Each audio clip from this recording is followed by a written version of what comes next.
Hey, okay, here we go. We're going to talk a little bit about barcodes. Come to avery.ca, hover over the templates icon here, click on the Avery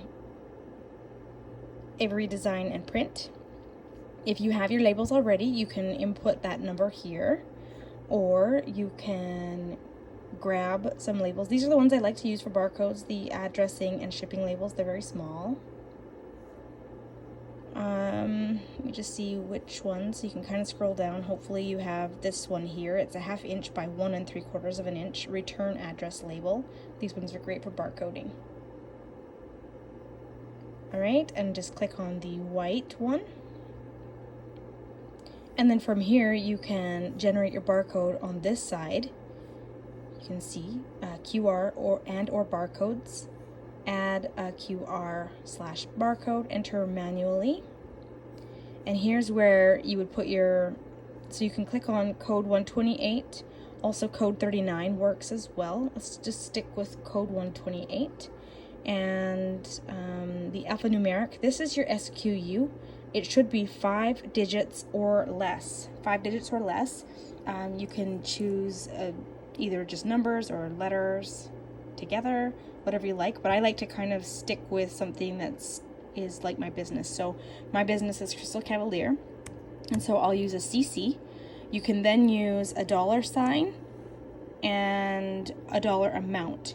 You don't have to include the $sign. So if I was going to make a barcode for $20, I just do 20, and that will help me sort of keep track of what this barcode is going to cost the buyer.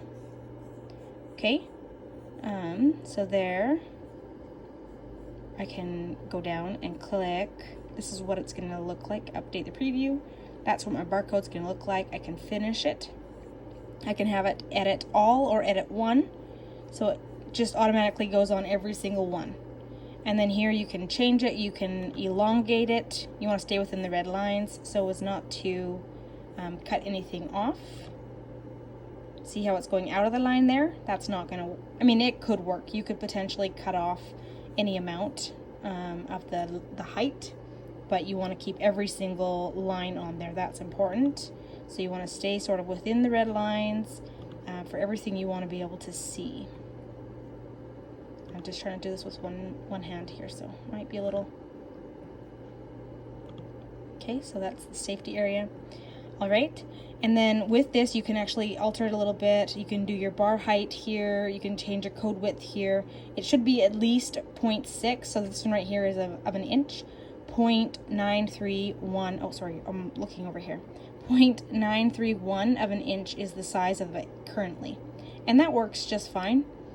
Sometimes I will try to get 2 out of one of these labels, and in that case you could just do I found that 0.6 works. You could actually just come over here and alter 0.6 of an inch, and I could copy and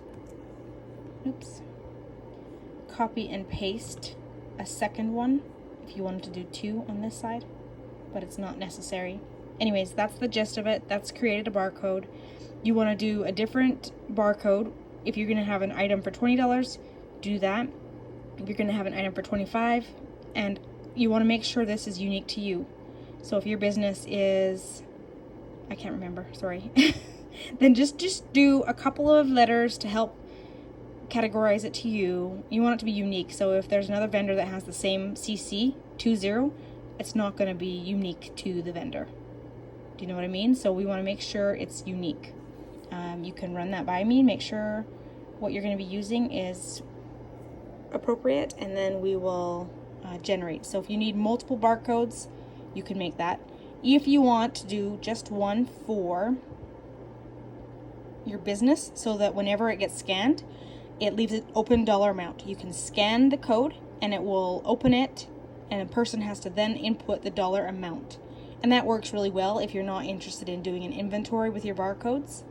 If you don't need to know exactly what sold, that's super easy. Then you just have to print one barcode. You can use it on any of your items. That's the very generic and an easy way to do it. But if you want to get super detailed with what it is selling, you want to know $20 items are selling, or $30 items are selling. And if you want to get even more detailed, you can do a different barcode for every single item.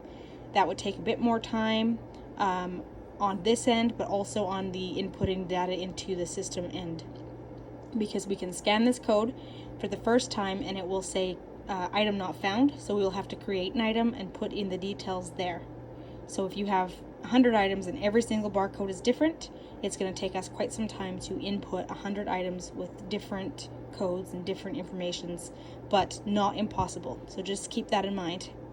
Alright, and that's pretty much it. You can preview here and print. Make sure your labels are in your printer in the right direction, and then you can preview and print here. It's just telling me, there's a warning here saying that it's outside of the line. You can continue anyway, but you want to make sure you're not cutting off any of the lines here. Continue anyway, and now from here I can get a PDF to print and just kind of follow the next prompts, and away you go. Let me know if you have any other questions. Sorry, this was not really thought out. I just kind of went along, and here we are. Hopefully that helps.